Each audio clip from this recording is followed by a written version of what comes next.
Joe கிச்சன்ல இன்னைக்கு புடலங்காய் தக்காளி கூட்டு செஞ்சு காமிக்க போகிறேன். இது சாதத்தோட பெனஞ்சும் சாப்பிட்லாம், இல்லைன்னா நம்ம சைட் டிஷ்ஷாகவும் யூஸ் பண்ணிக்கலாம். கண்டிப்பாக இந்த வீடியோ பார்த்துட்டு உங்களோட கமெண்ட்ஸை மறக்காமல் வந்து போடுங்க. Please like, subscribe and share my channel.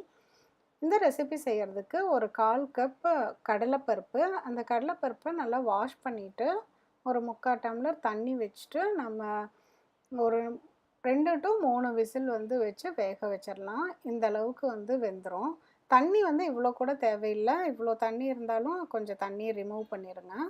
அதுக்கப்புறமேலு ஒரு வெங்காயம், பச்சை மிளகாய், ஒரு 2 to 3 பச்சை மிளகாய், அதை ஃபஸ்ட்டு மேலே போட்டுட்டு அதுக்கப்புறம் தக்காளி, புடலங்காய் இதையும் 1 by 1 போட்டுருங்க. அப்புறமேலு மஞ்சத்தூள், மிளகாத்தூள், சீரகம், கொஞ்சம் பெருங்காயத்தூள், தேவையான அளவுக்கு உப்பு இதையும் போட்டு தண்ணியெல்லாம் ஊற்ற வேண்டாம், காயிலேருந்தே தண்ணி விடும். இது ஒரு 3 to 4 விசில் விட்டுட்டு அதுக்கப்புறமேலு நம்ம அப்படியே வந்து கிளறி விடலாம். இதுலேயே பாருங்கள் தண்ணி விட்டு எவ்வளோ தண்ணி வந்திருக்கு.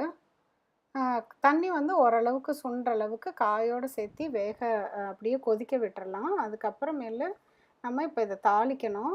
2 ஸ்பூன் எண்ணெய் விட்டு கடுகு, சீரகம், கருவேப்பிலை இது 3ம் போட்டு தாளித்து இந்த கூட்டில் வந்து கொட்டிடலாம். அவ்வளோதான், நம்மளுக்கு சுவையான புடலங்காய் கூட்டு சூப்பராக ரெடி ஆயிடுச்சு. இதை சாதத்தோடு போட்டு பிணைஞ்சும் சாப்பிட்லாம், இல்லை ரசத்துக்கு சைட் டிஷ்ஷாகவும் ரொம்ப நல்லாயிருக்கும். கண்டிப்பாக செஞ்சு பாருங்கள். மீண்டும் ஒரு புதிய ரெசிபியோடு உங்களை சீக்கிரம் மீட் பண்ணுறேன். தேங்க்யூ.